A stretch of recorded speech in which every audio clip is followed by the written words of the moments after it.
Now it is my privilege to introduce our featured speaker. Martha Hunt Handler is a woman of many talents and diverse accomplishments.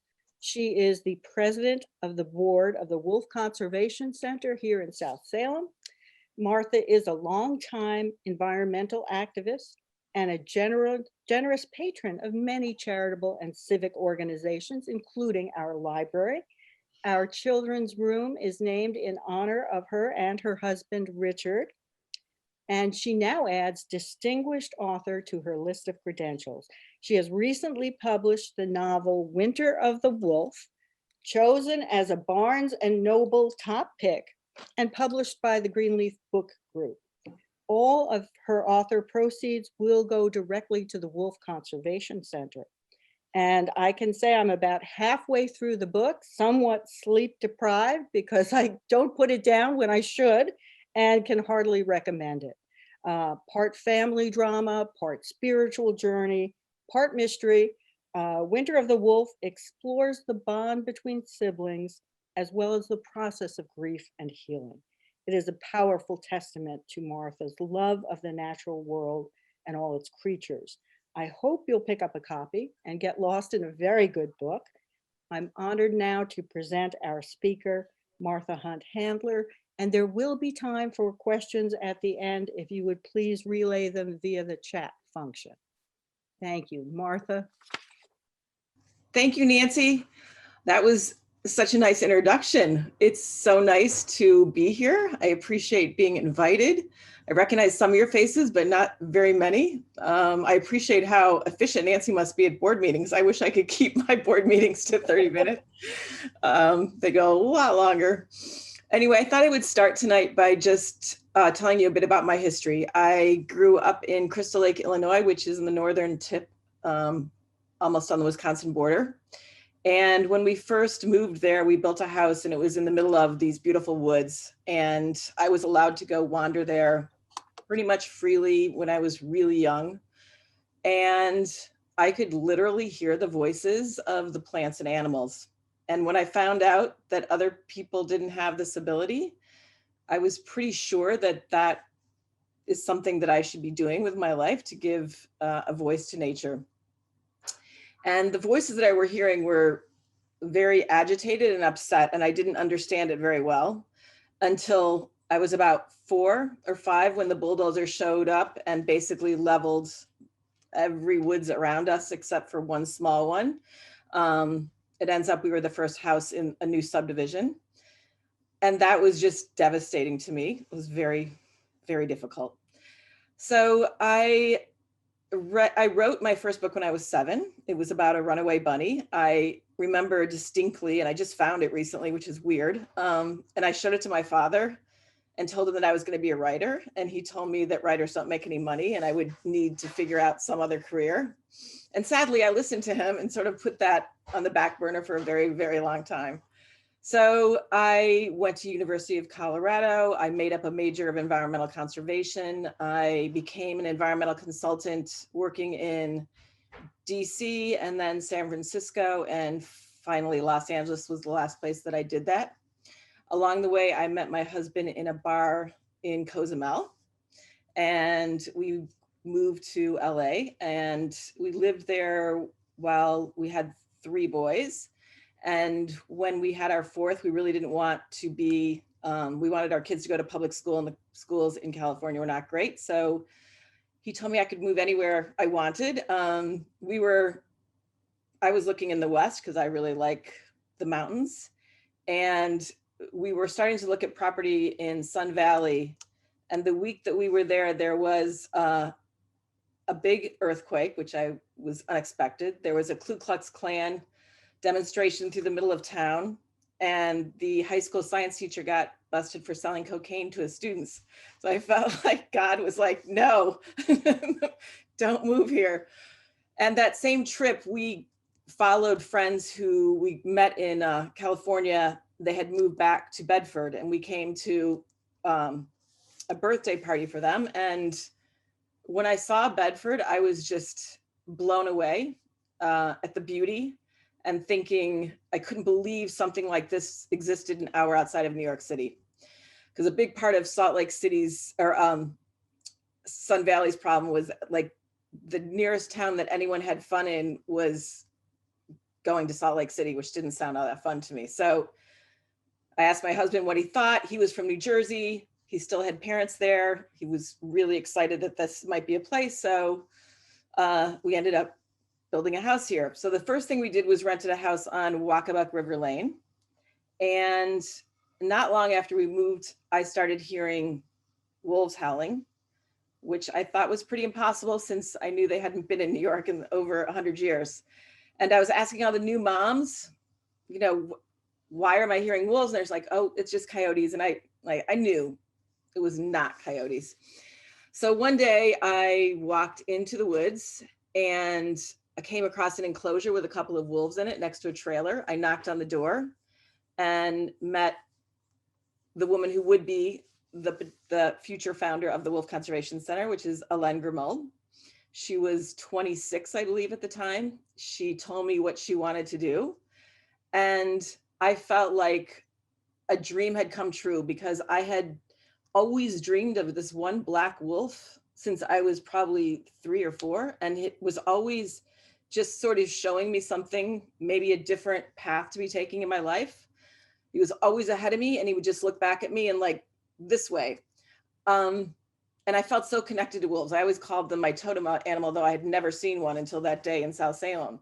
So it was really amazing. Elaine asked me if I would help and get involved, and I literally jumped on board. And that was 22, almost 23 years ago.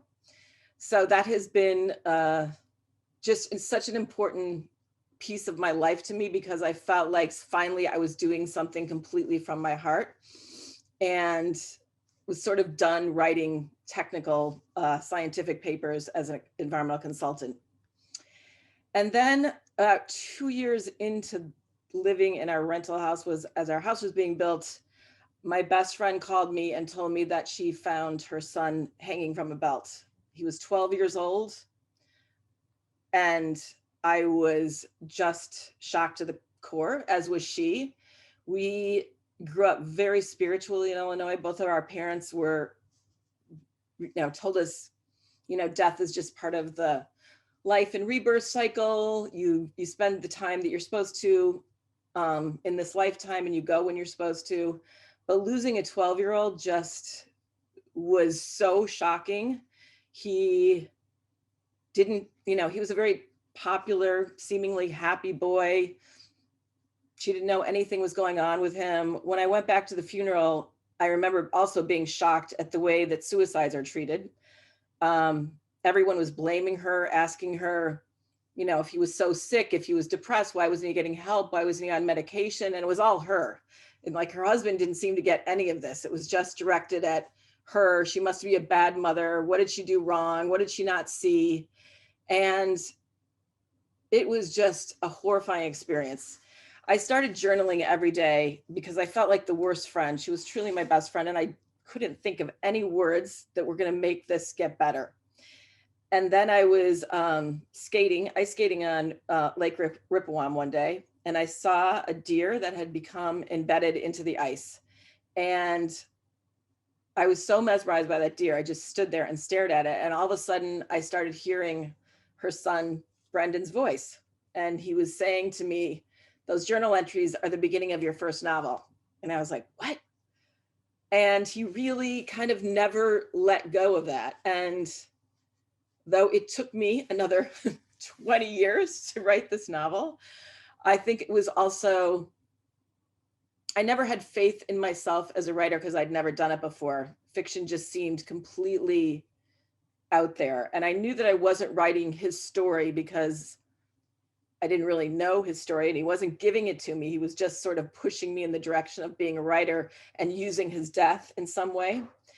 So I started writing kind of haphazardly, got an office in Ridgefield, finally told people maybe like 5 years later that I was actually going to try to write a novel.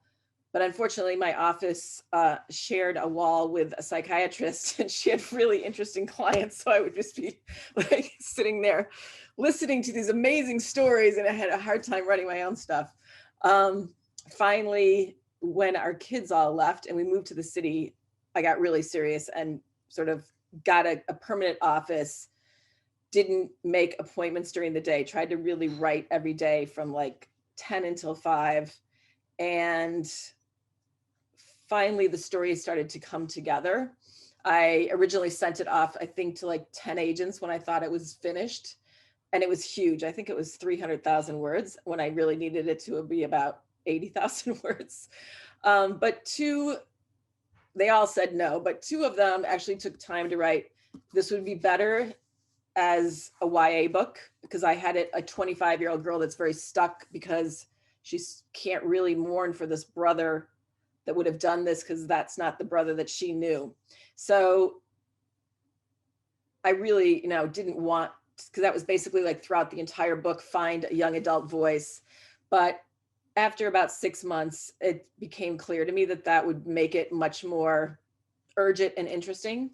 So I read a bunch of YA books, which I really had never touched before, found them so great. Like, wow, it wasn't the YA stuff that we had when we were kids. It's like, it's heavy stuff.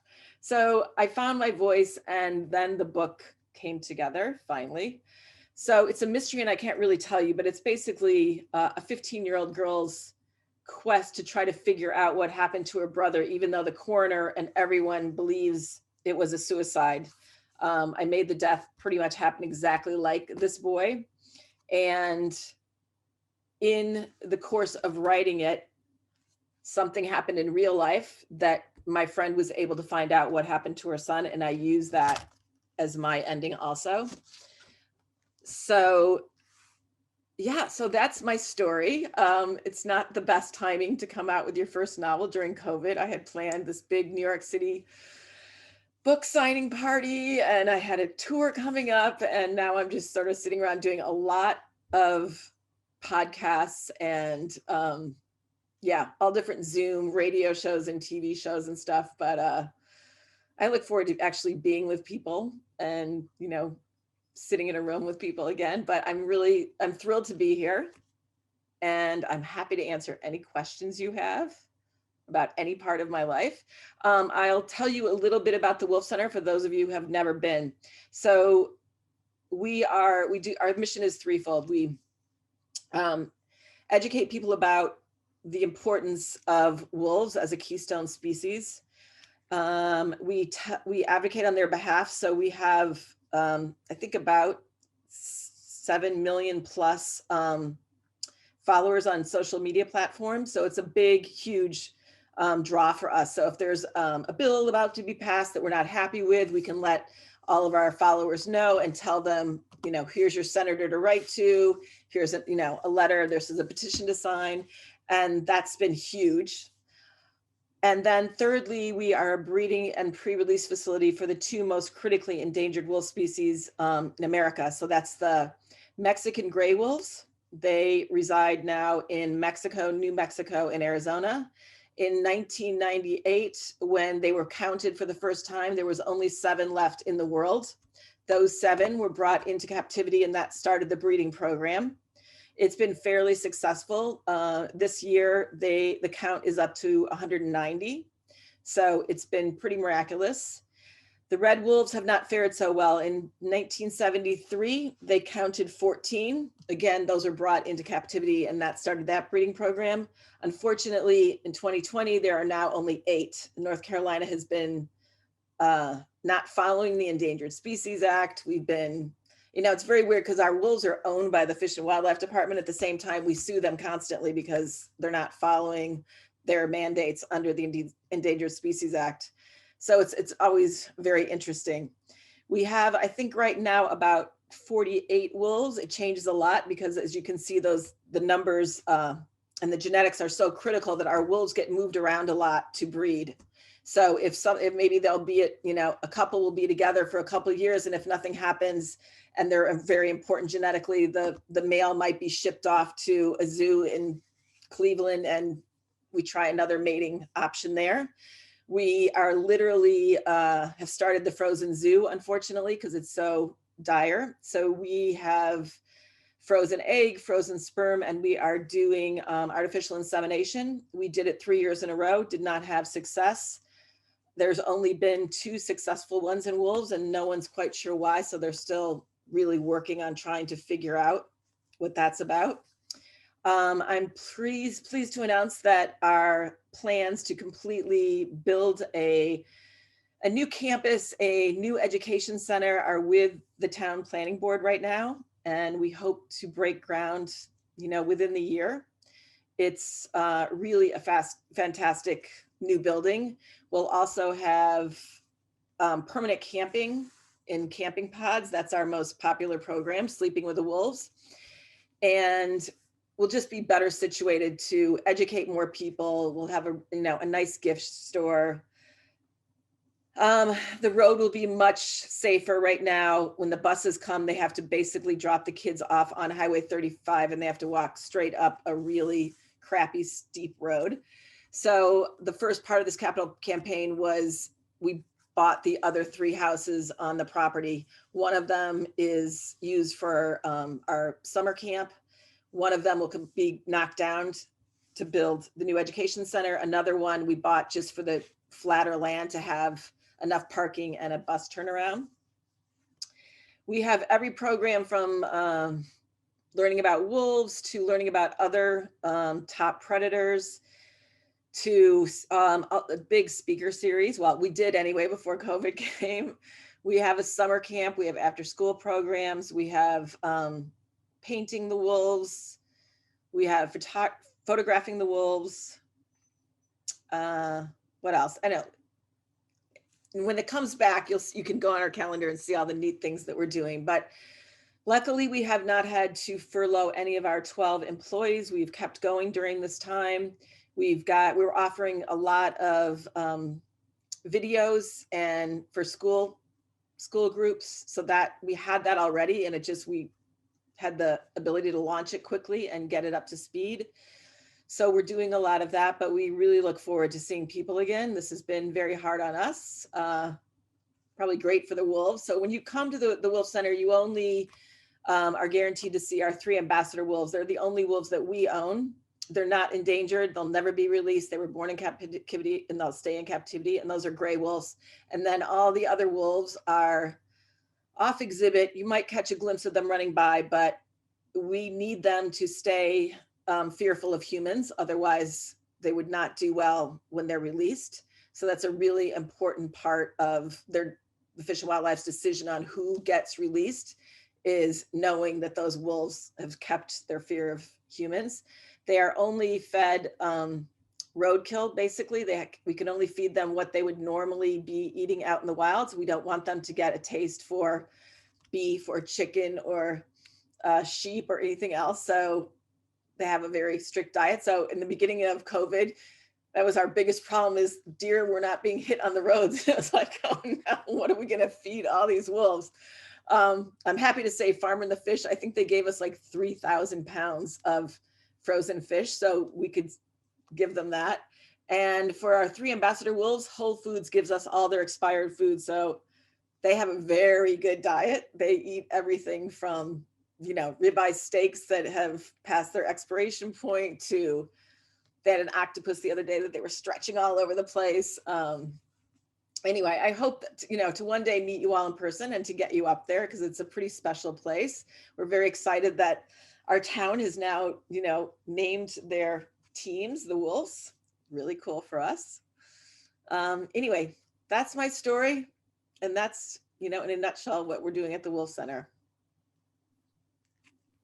Thank you very much, Martha, for sharing your work and your wisdom with us. We look forward to your returning, hopefully with a new book in hand, and we hope to hear more great things from you. We would be honored if you would join us for a complimentary wine tasting event on February 13th, which includes a tote full of local wines and some goodies and some romantic surprises. And we would like you to be our guest at that. I would love to, but I'm actually going away. That's okay. You still get the wine. Okay. And if you have another one, I will be there for sure. Okay, fair enough. Does anyone, Cindy, has anyone shared any questions in the chat room? Not yet, but I wanted to let Martha know myself that I enjoyed your book very much. Thank you. And I hope, are you actively working on a second book yet? I'm thinking about an equal, which I had never heard of before, but I think it might be interesting to hear the boy who died's perspective of what it's like watching his family try to cope with his death. And yeah, I think that might be an interesting angle to go, sort of a Lovely Bones kind of thing. We'll see. Yeah, I think that would be interesting. Particularly, I'd be interested in hearing his viewpoint of the relationship between his sister and his brothers and his relationship with them, because they seem, right, the sister and the brothers don't really seem to understand each other at all. That would be very intriguing. Yeah, so a big part of the lesson, I think, in my book that I always try to, bring out is my book is a lot about going from grief to going to gratitude and growth, and understanding that all we have when someone passes is everything they gave us while they were here. And those, all those moments that we shared, all those lessons that we learned, and that how important it is to keep that person alive by talking about them and not ever stopping that. Because I have a quote from Banksy in the beginning that you die twice, once when your heart stops beating and the second time when no one says your name anymore. And I just think that's such an important one. That, and just really appreciating your intuition, because it's always giving us that valuable information that is so critical. And my protagonist, Bean, really listens to it, even though everyone thinks she's crazy to believe that her brother could have died in any other way but hanging himself. So Martha, can you tell us a little bit more about your process of converting from regular fiction to young adult? Was that difficult for you? Was it a kick in the gut? Was it a hard transition to make? Initially, how did you go about that? Yeah, initially it was so hard. I think just finding a younger voice and then moving it up, because it was a book like a 26-year-old was looking back on her childhood. So there wasn't cell phones and all those other kind of things. Like, the world is so different now. Right. When you were looking for somebody, it's easy to find them, or it's really interesting what texting and cell phones have done to communication. And trying to bring all that kind of stuff in was hard. But once I found Bean's young voice, I felt like it finally came together. I also met a new friend in New York, and I said, I'm just frustrated. I know I need to get this book done, and I know it's way too big. And I think, like so many first-time authors, I threw everything I thought was ever interesting in my life into it and made it work. And she said, have you ever thought about using a book coach? I'd never even heard of a book coach. She said, my friend does it. You should talk to her. So I talked to her. Long story short, she agreed to take me on, even though she was very busy. And she had me first write a paragraph about why I was writing this novel. I mean, that seems like a no-brainer that that's what you should do when you're about to write a book, but I had never done that. I wasn't even sure what the point was. And then she had me do a chapter by chapter outline where I had to put what's the presenting issue, how it's resolved, and what's going to kick you to the next chapter. And that, all of a sudden, everything, if it didn't fit into that formula, I had to let it go. I am very happy for cut and paste, because that it's somewhere, but it became very clear when I did that, what belonged and what didn't, and also the energy of the book. And many people had told me, because I sort of had the mystery be that you weren't even sure how this boy died. And she convinced me, no, it has to go up front. That's not your mystery. No, you can't do that to people. And that was hugely helpful too. Thank you. There are some comments. Jane Weil-Emmer says, thank you for sharing your love of nature, inspiring. Colleen McLafferty said, wow, Martha, hang on a minute, I gotta scroll down here. That was a terrific program. I just got your book via Amazon this morning. Catherine McGowan says, thank you for sharing your story with us. Susan says, have you read Wisdom of the Wolves? Yes, I'm not familiar with that one. it's good.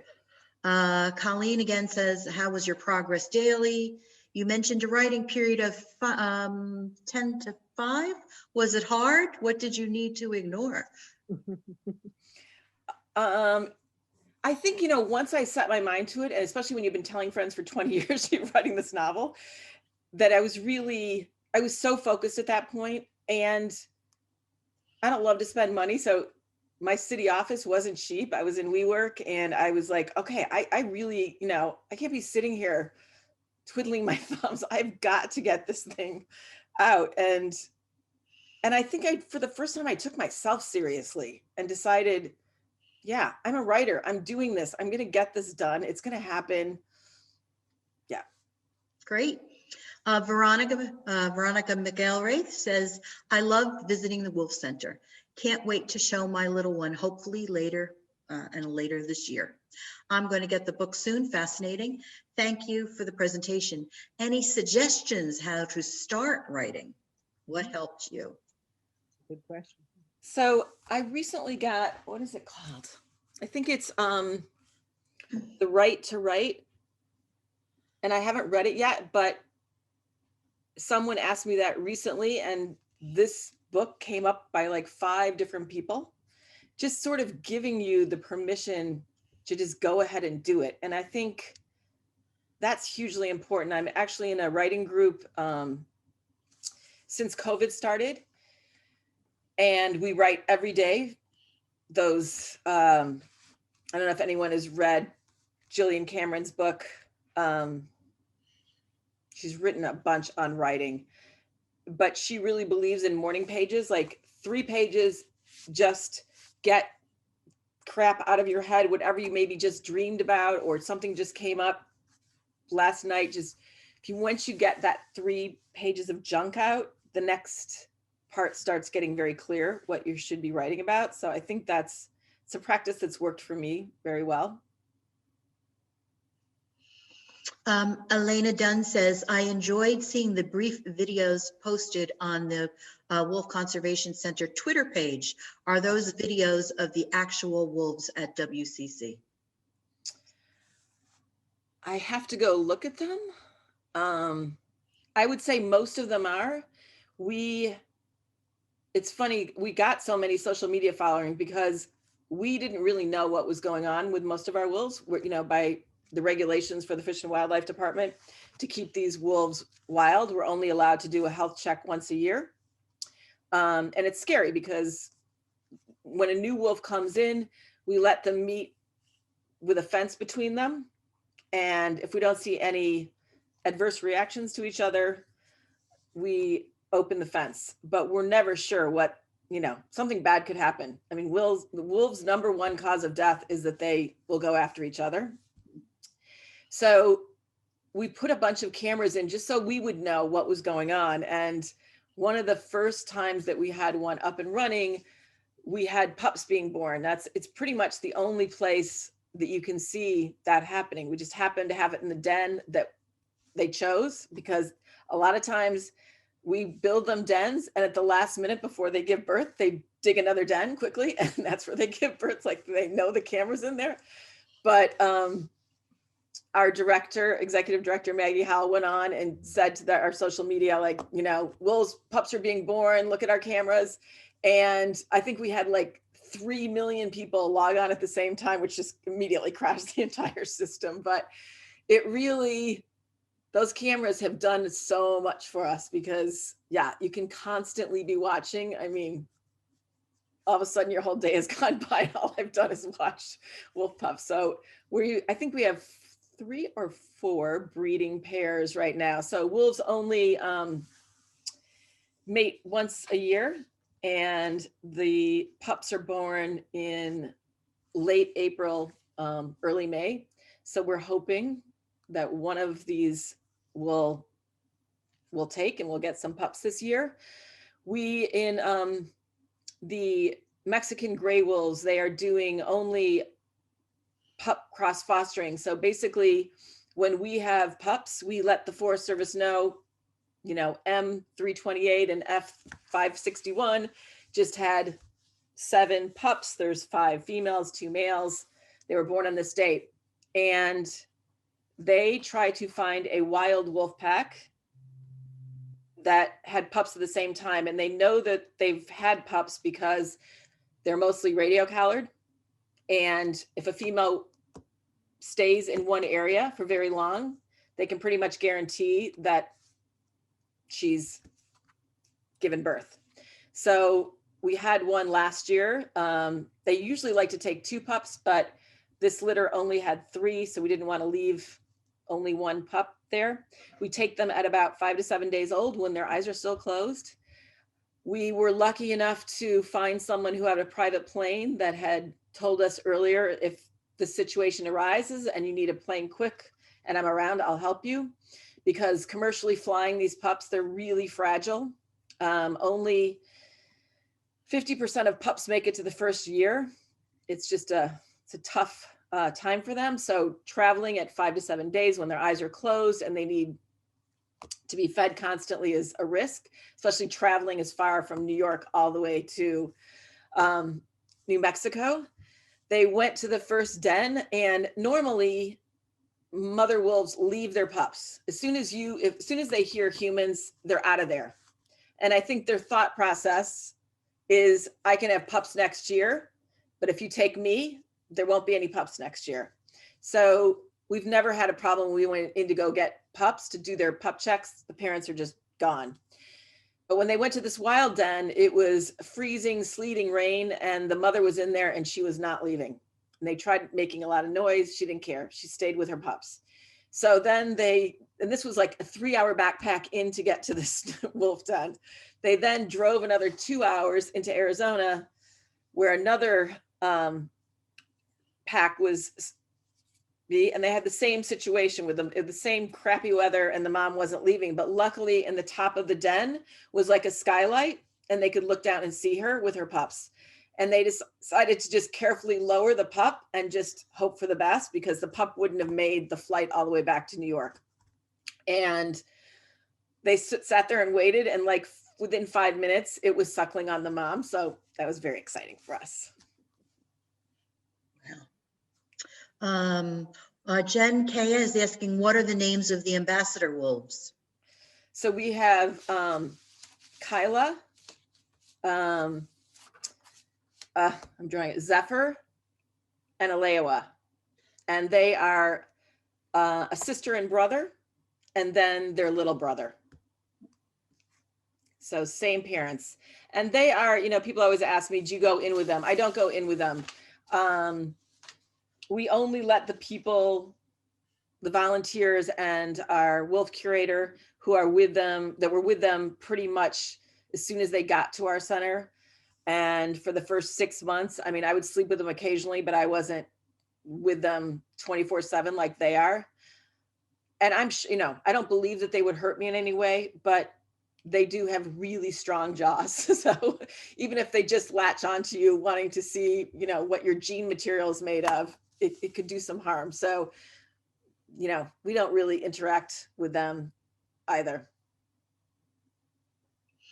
Susan is asking, what does Martha think of the scene in Wisdom of the Wolves, where each wolf pup is removed from their den to be inspected right in front of their mother? Yeah, and that's hard. It's hard. I mean, we're having to do a lot of things that you wouldn't want to be done but I think for scientific reasons, a lot of this is making sense. It's hard. It's hard. And wolves are still being, there's still bounties on wolves, and it's the system is kind of messed up, because in all the states that have wolves along the Canadian border, so Wisconsin, Michigan, Minnesota, and Wyoming, I mean, all of them, the fishing and the hunting or the Fish and Wildlife Department makes money off of hunting licenses. That's what's keeping those departments going. They don't get any other federal government money. So for them, you know, selling a license to kill a wolf is money coming in. They're not seeing any of the revenue of people like going to Yellowstone to see wolves, which they believe is somewhere 10 to 12 million dollars is brought in every year from people just going to see the wolves. That's really all they're there for. And we do trips out there, and it's pretty amazing because it's, you know, it's rough. It's the best time to see them is when they're coming out of the den. So there's still a lot of snow there. Generally, it's very cold. You wake up at the crack of dawn, you drive for a couple hours. You've been hearing, you know, from on the, you know, on these radios where they think the dens are, and you'll be standing there with thousands of other people looking through scopes at wolves that are 1.5 miles away. I mean, they're teeny little dots, and everyone is mesmerized. So, I mean, they definitely are intriguing to a lot of people. We are getting lots of calls now because I don't know if you've been reading about it, but wolves are making a big comeback in Europe. So they're going I was in Austria and was wearing a wolf shirt, and someone yelled at me like, "We don't want wolves." I had no idea, but wolves are coming back into Austria for the first time. They're going into Germany and Scotland, and these are places that don't have a lot of woods and a lot of prey. So it's going to be interesting to keep them away from the sheep and the cows. So they're going to have their hands full. And they're calling us a lot about, you know, how to do the PR to try to take away the fear, because, you know, wolves unfortunately got really bad rap from all the nursery rhymes. And, you know, I used to have a bumper sticker that said Little Red Riding Hood lied. Is that whole nursery rhyme was about not talking to strangers. And unfortunately, you know, it became one more fear symbol. Disney continues to do it with, I mean, Beauty and the Beast and Frozen. I mean, they just like, I just wish they would do their homework, because they're really, I think, educating a lot of kids in the wrong way, which is just so sad. Okay, let's see. I don't see any more questions. Last chance. Anybody else have any comments or questions they want to ask? I do want to take a moment and thank Martha and her family also for their support of the library for our renovation process. It's been 6 years now, but they were very generous, and the children's room is named after the Handler family, and for that we're very grateful. You're welcome. Thank you all. I really appreciated being here. It's really nice to see you. Good to see you too. I hope you can get back to New York City or wherever you're going before the snow arrives. I'm so excited. I love snow. I'm super excited, but I just had both my knees replaced, so Oh dear. won't be playing in it like I usually do, but very excited just to see some snow out there. Great. Nancy, anything you want to say? Thank you. Thank you, everybody. Thank you for attending, and thank you, Martha. And we are now officially adjourned. Thank you. Great.